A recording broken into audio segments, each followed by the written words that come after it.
श्री नवग्रह स्तोत्रम् जपाकुसुम संकासं काश्यपेयं महाद्युतिं तमोरिं सर्वपापघ्नं प्रणतोऽस्मि दिवाकरम् दधिशङ्खतुषाराभं क्षीरोदार्णौ सम्भवम् नमामि शशिनं सोमं शम्भोर्मुकुटभूषणम् धरणिगर्भसम्भूतं विद्युत्कान्तिसमप्रभम् कुमारं शक्तिहस्तं तं मङ्गलं प्रणमाम्यहम् प्रियङ्गोकलिकाश्यामं रूपेण प्रतिमं बुधं सौम्यं सौम्यगुणोपेतं तं बुधं प्रणमाम्यहम् देवानां च ऋषीणां च गुरुं काञ्चनसन्निभं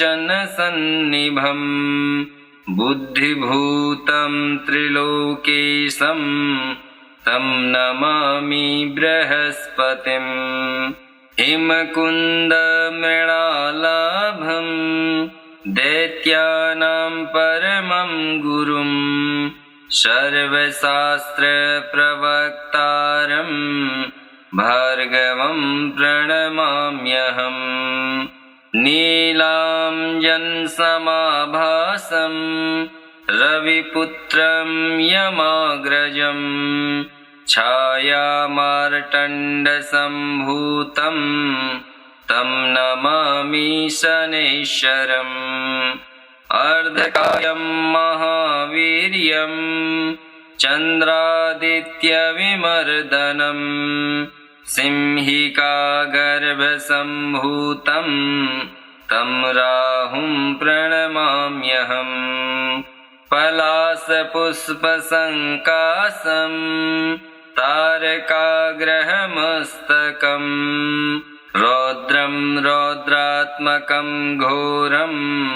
तं केतुं प्रणमाम्यहम् इति व्यासमुखोद्गीतं यः पठे सुसमाहितः दिवा वा यदि वा रात्रौ विघ्नशान्तिर्भविष्यति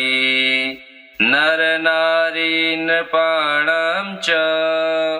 भवेदुःस्वप्ननाशनम् ऐश्वर्यमतुलं तेषामारोग्यं पुष्टिवर्धनम् ग्रहनक्षत्रजा पीडास्तस्कराग्निसमुद्भवः ता सर्वा प्रशमनं यान्ति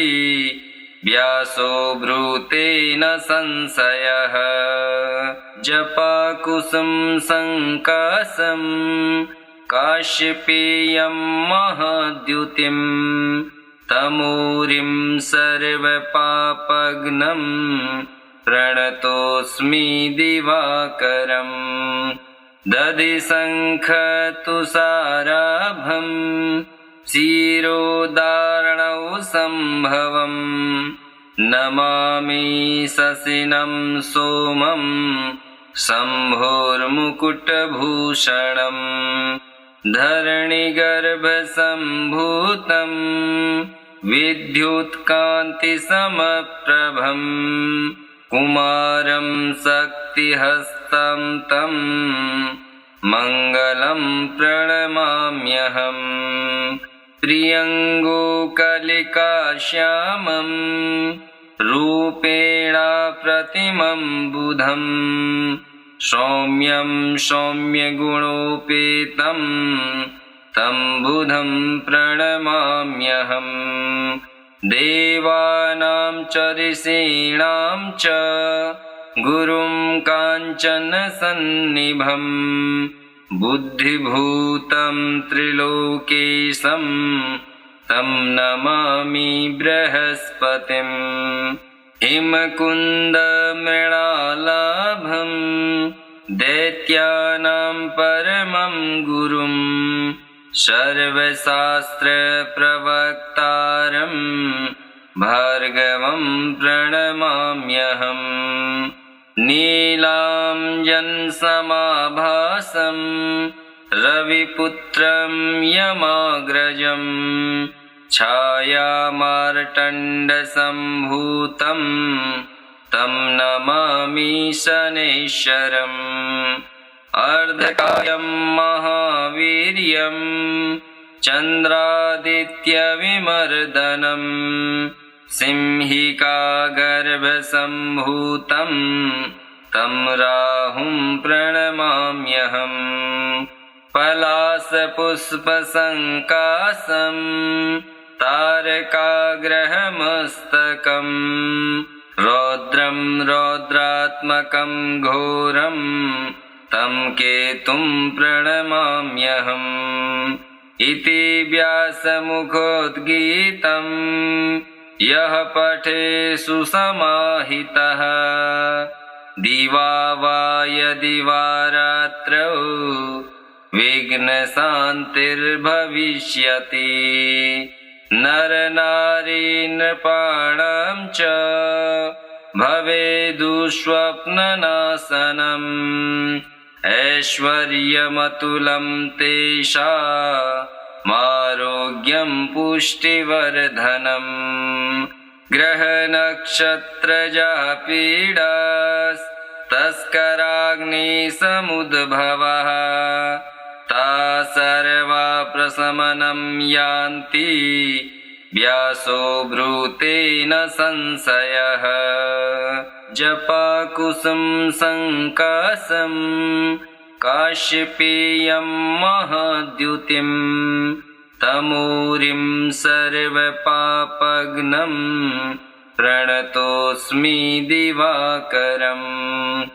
दधिशङ्खतुषाराभं क्षीरोदार्णौ सम्भवम् नमामि शशिनं सोमं शम्भोर्मुकुटभूषणम् धरणिगर्भसम्भूतं विद्युत्कान्तिसमप्रभम् कुमारं शक्तिहस्तं तं मङ्गलं प्रणमाम्यहम् प्रियङ्गोकलिकाश्यामं रूपेण प्रतिमं बुधं सौम्यं सौम्यगुणोपेतं तं बुधं प्रणमाम्यहम् देवानां च ऋषीणां च गुरुं काञ्चनसन्निभं बुद्धिभूतं त्रिलोकेशं तं नमामि बृहस्पतिं हिमकुन्दमृणालाभं दैत्यानां परमं गुरुं सर्वशास्त्रप्रवक्तारं भार्गवं प्रणमाम्यहम्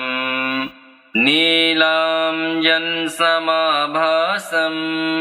रविपुत्रं यमाग्रजं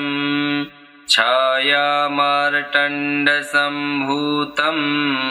तं नमामि शनैश्वरम् अर्धकायं महावीर्यं चन्द्रादित्यविमर्दनं सिंहिकागर्भसम्भूतं तं राहुं प्रणमाम्यहम् पलाशपुष्पसङ्काशं तारकाग्रहमस्तकं रौद्रं रौद्रात्मकं घोरं तं केतुं प्रणमाम्यहम् इति व्यासमुखोद्गीतं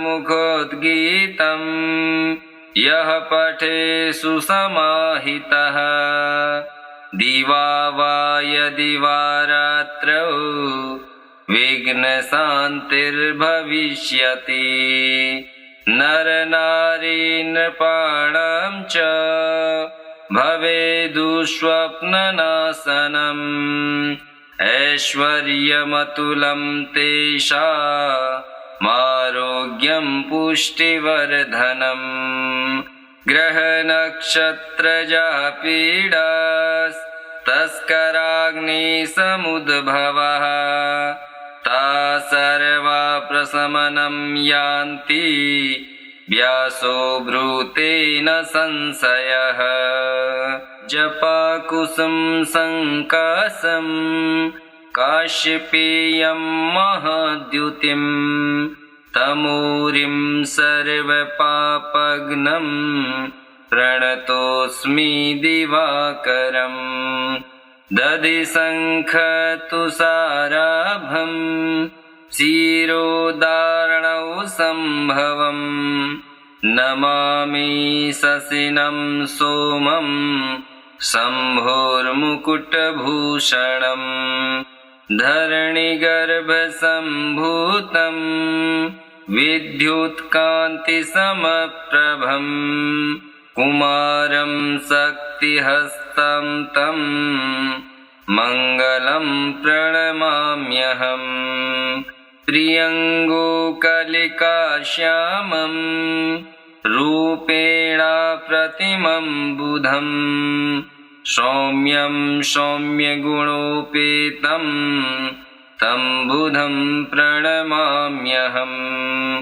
देवानां च ऋषीणां च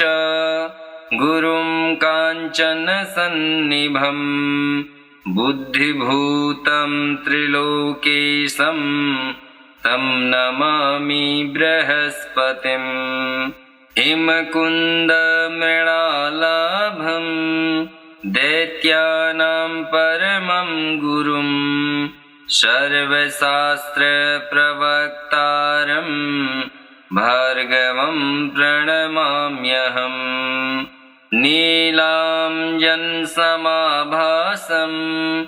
रविपुत्रं यमाग्रजं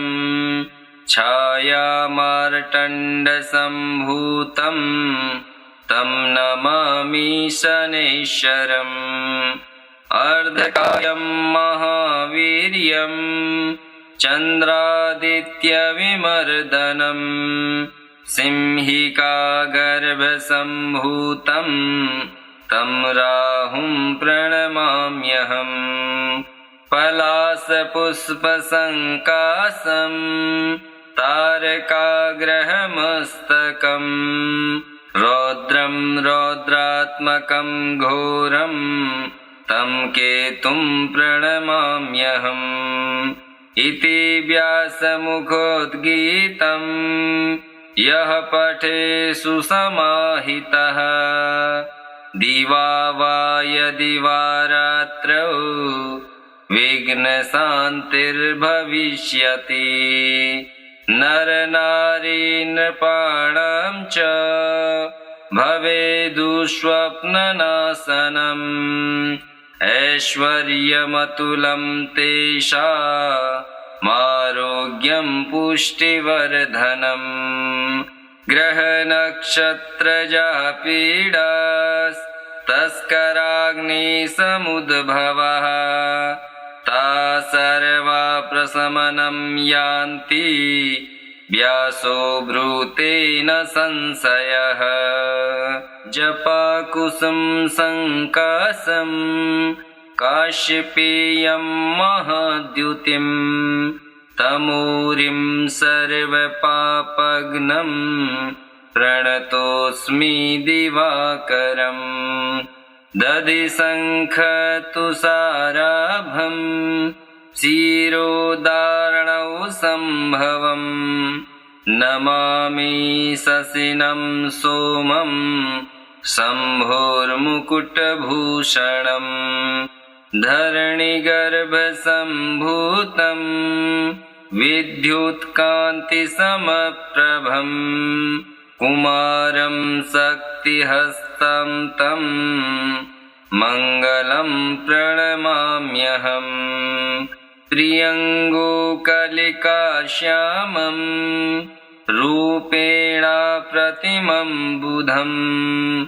सौम्यं सौम्यगुणोपेतं तं बुधं प्रणमाम्यहम् देवानां च ऋषीणां च गुरुं काञ्चनसन्निभं बुद्धिभूतं त्रिलोकेशं तं नमामि बृहस्पतिम् हिमकुन्दमृणालाभं दैत्यानां परमं गुरुं सर्वशास्त्रप्रवक्तारं भार्गवं प्रणमाम्यहम् नीलाञ्जनसमाभासं रविपुत्रं यमाग्रजं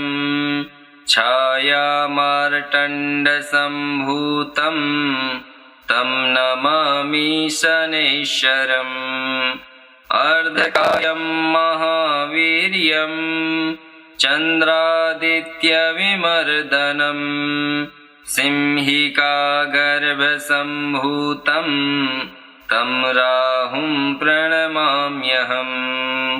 पलाशपुष्पसङ्काशं तारकाग्रहमस्तकं रौद्रं रौद्रात्मकं घोरं तं केतुं प्रणमाम्यहम् इति व्यासमुखोद्गीतं यः पठे सुसमाहितः दिवा वा यदि वा रात्रौ विघ्नशान्तिर्भविष्यति नरनारी नृपाणां च भवेदुःस्वप्ननाशनम् ऐश्वर्यमतुलं तेषामारोग्यं पुष्टिवर्धनम् ग्रहनक्षत्रजा पीडास्तस्कराग्निसमुद्भवः ता सर्वा प्रशमनं यान्ति व्यासो ब्रूते न संशयः जपाकुसुम संकाशं काश्यपेयं महाद्युतिं तमूरिं सर्वपापघ्नं प्रणतोऽस्मि दिवाकरम् दधिशङ्खतुषाराभं क्षीरोदार्णौ सम्भवम् नमामि शशिनं सोमं शम्भोर्मुकुटभूषणम् धरणिगर्भसम्भूतं विद्युत्कान्तिसमप्रभम् कुमारं शक्तिहस्तं तं मङ्गलं प्रणमाम्यहम् प्रियङ्गोकलिकाश्यामं रूपेण प्रतिमं बुधं सौम्यं सौम्यगुणोपेतं तं बुधं प्रणमाम्यहम् देवानां च ऋषीणां च गुरुं काञ्चनसन्निभं बुद्धिभूतं त्रिलोकेशं तं नमामि बृहस्पतिम् हिमकुन्दमृणालाभं दैत्यानां परमं गुरुं सर्वशास्त्रप्रवक्तारं भार्गवं प्रणमाम्यहम् नीलाञ्जनसमाभासं रविपुत्रं यमाग्रजं छायामार्तण्डसम्भूतं तं नमामि शनैश्चरम् अर्धकायं महावीर्यं चन्द्रादित्यविमर्दनं सिंहिकागर्भसम्भूतं तं राहुं प्रणमाम्यहम् पलाशपुष्पसङ्काशं तारकाग्रहमस्तकं रौद्रं रौद्रात्मकं घोरं तं केतुं प्रणमाम्यहम्। इति व्यासमुखोद्गीतं यः पठे सुसमाहितः दिवा वा यदि वा रात्रौ विघ्नशान्तिर्भविष्यति। नरनारी नृपाणां च भवेदुःस्वप्ननाशनम् ऐश्वर्यमतुलं तेषामारोग्यं पुष्टिवर्धनम्। ग्रहनक्षत्रजा पीडास्तस्कराग्निसमुद्भवः ता सर्वा प्रशमनं यान्ति व्यासो ब्रूतेन संशयः। जपाकुसुम संकाशं काश्यपेयं महाद्युतिं तमूरिं सर्वपापघ्नं प्रणतोऽस्मि दिवाकरम्। दधिशङ्खतुषाराभं क्षीरोदार्णौ सम्भवम् नमामि शशिनं सोमं शम्भोर्मुकुटभूषणम्। धरणिगर्भसम्भूतं विद्युत्कान्तिसमप्रभं कुमारं शक्तिहस्तं तं मङ्गलं प्रणमाम्यहम्। प्रियङ्गोकलिकाश्यामं रूपेण प्रतिमं बुधं सौम्यं सौम्यगुणोपेतं तं बुधं प्रणमाम्यहम्। देवानां च ऋषीणां च गुरुं काञ्चनसन्निभं बुद्धिभूतं त्रिलोकेशं तं नमामि बृहस्पतिम्। हिमकुन्दमृणालाभं दैत्यानां परमं गुरुं सर्वशास्त्रप्रवक्तारं भार्गवं प्रणमाम्यहम्। नीलाञ्जनसमाभासं रविपुत्रं यमाग्रजं छायामार्तण्डसम्भूतं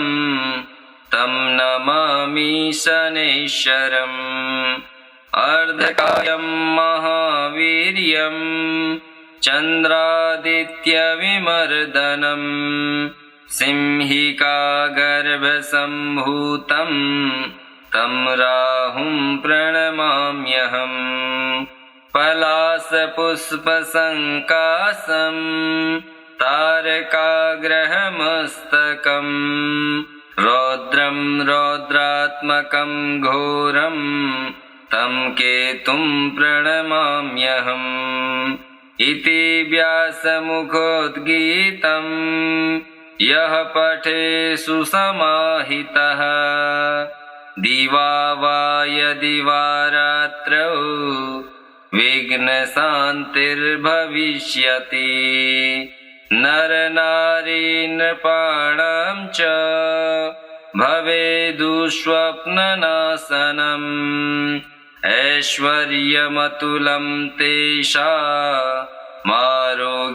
पुष्टिवर्धनम्।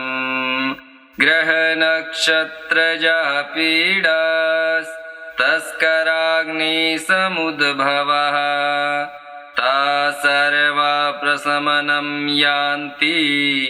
व्यासो ब्रूतेन संशयः। जपाकुसुम संकाशं काश्यपेयं महाद्युतिं तमूरिं सर्वपापघ्नं प्रणतोऽस्मि दिवाकरम्। दधिशङ्खतुषाराभं क्षीरोदार्णौ सम्भवं नमामि शशिनं सोमं शम्भोर्मुकुटभूषणम्। धरणिगर्भसम्भूतं विद्युत्कान्तिसमप्रभं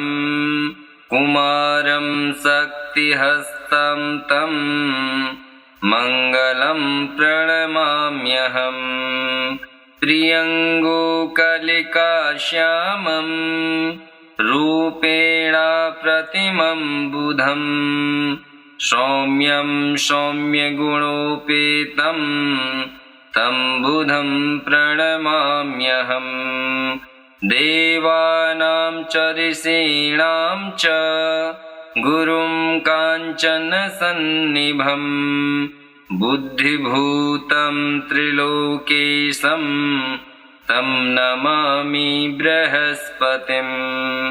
हिमकुन्दमृणालाभं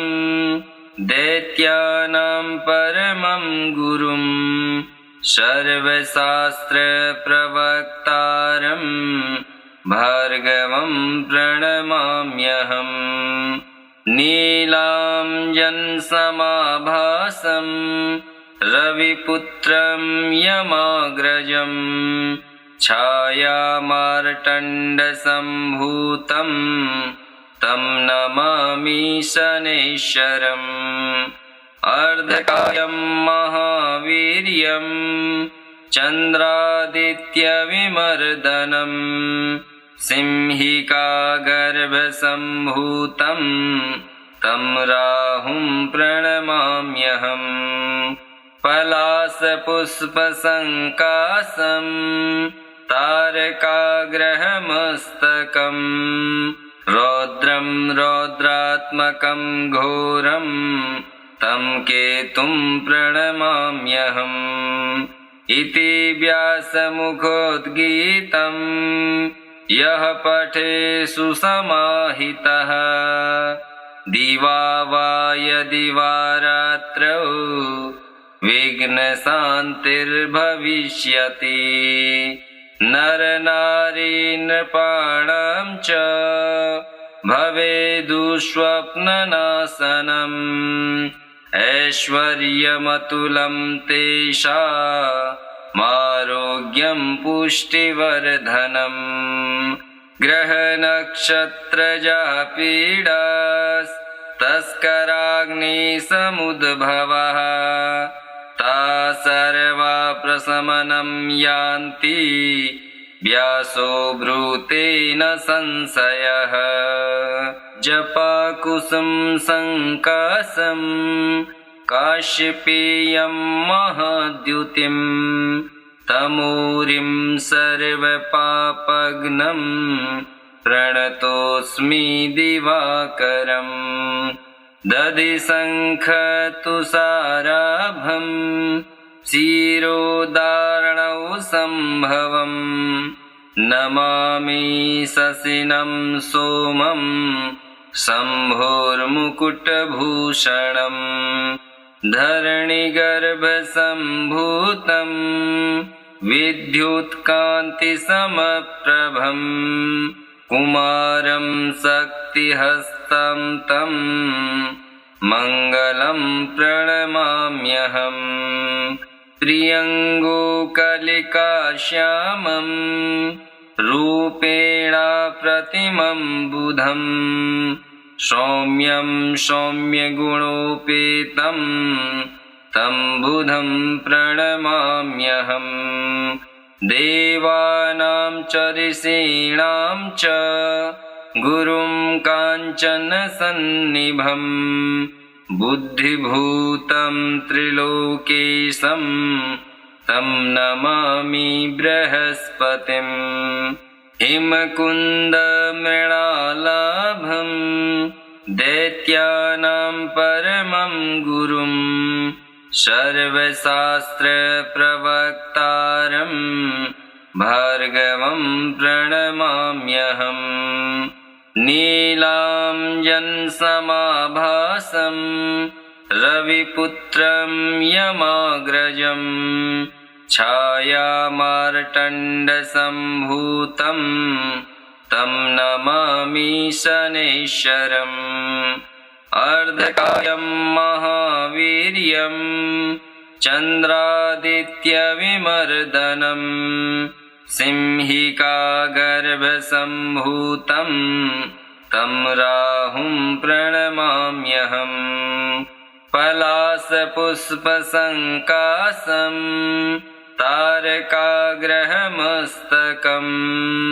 रौद्रं रौद्रात्मकं घोरं तं केतुं प्रणमाम्यहम् इति व्यासमुखोद्गीतं यः पठे सुसमाहितः दिवा वा यदि वा रात्रौ विघ्नशान्तिर्भविष्यति नरनारी नृपाणां च भवेदुःस्वप्ननाशनम् ऐश्वर्यमतुलं तेषामारोग्यं पुष्टिवर्धनम्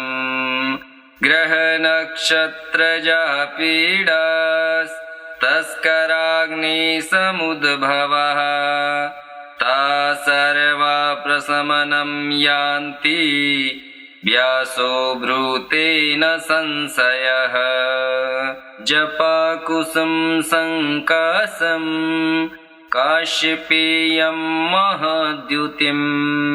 तमूरिं सर्वपापघ्नं प्रणतोऽस्मि दिवाकरम् दधिशङ्खतुषाराभं क्षीरोदार्णौ सम्भवम् नमामि शशिनं सोमं शम्भोर्मुकुटभूषणम् धरणिगर्भसम्भूतं विद्युत्कान्तिसमप्रभं कुमारं शक्तिहस्तं तं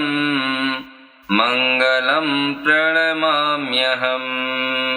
प्रियङ्गुकलिकाश्यामं रूपेण प्रतिमं बुधं सौम्यं सौम्यगुणोपेतं तं बुधं प्रणमाम्यहम् देवानां च ऋषीणां च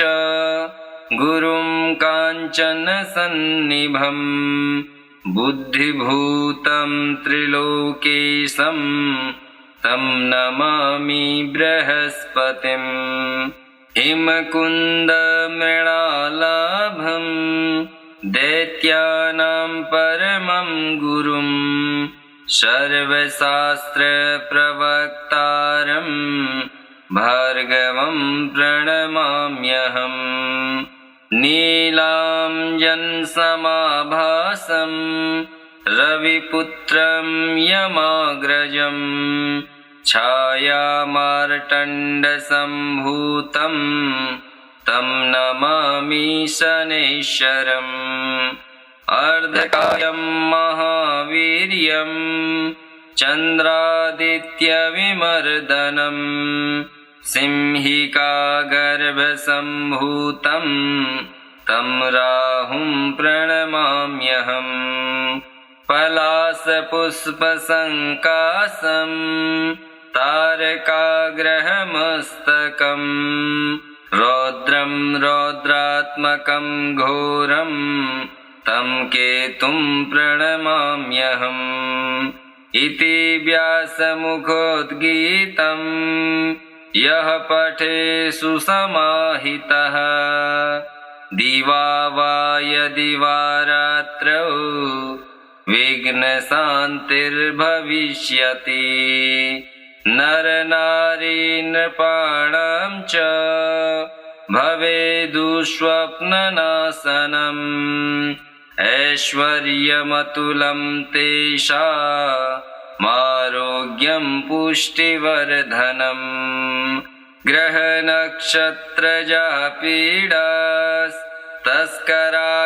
ग्रहनक्षत्रजापीडास्तस्कराग्निसमुद्भवः ता सर्वा प्रशमनं यान्ति व्यासो ब्रूतेन संशयः जपाकुसुम संकाशं काश्यपेयं महाद्युतिं तमूरिं सर्वपापघ्नं प्रणतोऽस्मि दिवाकरम् दधिशङ्खतुषाराभं क्षीरोदार्णौ सम्भवम् नमामि शशिनं सोमं शम्भोर्मुकुटभूषणम् धरणिगर्भसम्भूतं विद्युत्कान्तिसमप्रभं कुमारं शक्तिहस्तं तं मङ्गलं प्रणमाम्यहम् प्रियङ्गोकलिकाश्यामं रूपेण प्रतिमं बुधं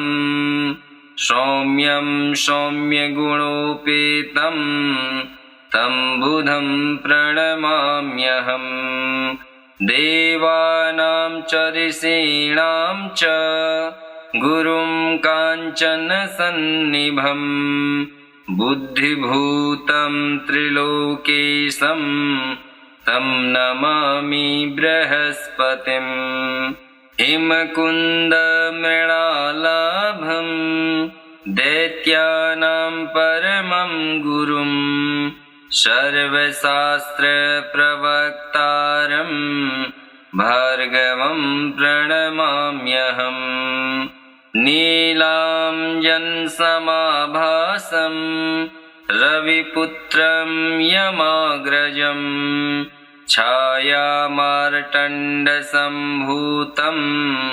तं नमामि शनैश्वरम् अर्धकायं महावीर्यं चन्द्रादित्यविमर्दनं सिंहिकागर्भसम्भूतं तं राहुं प्रणमाम्यहम् पलाशपुष्पसङ्काशं तारकाग्रहमस्तकं रौद्रं रौद्रात्मकं घोरं तं केतुं प्रणमाम्यहम् इति व्यासमुखोद्गीतं यः पठे सुसमाहितः दिवा वा यदि वा रात्रौ विघ्नशान्तिर्भविष्यति नरनारी नृपाणां च भवेदुःस्वप्ननाशनम् ऐश्वर्यमतुलं तेषामारोग्यं पुष्टिवर्धनम् ग्रहनक्षत्रजा पीडास्तस्कराग्निसमुद्भवः ता सर्वा प्रशमनं यान्ति व्यासो ब्रूतेन संशयः श्रीव्यासविरचितं नवग्रहस्तोत्रम् श्री नवग्रहदेवताभ्यो नमः।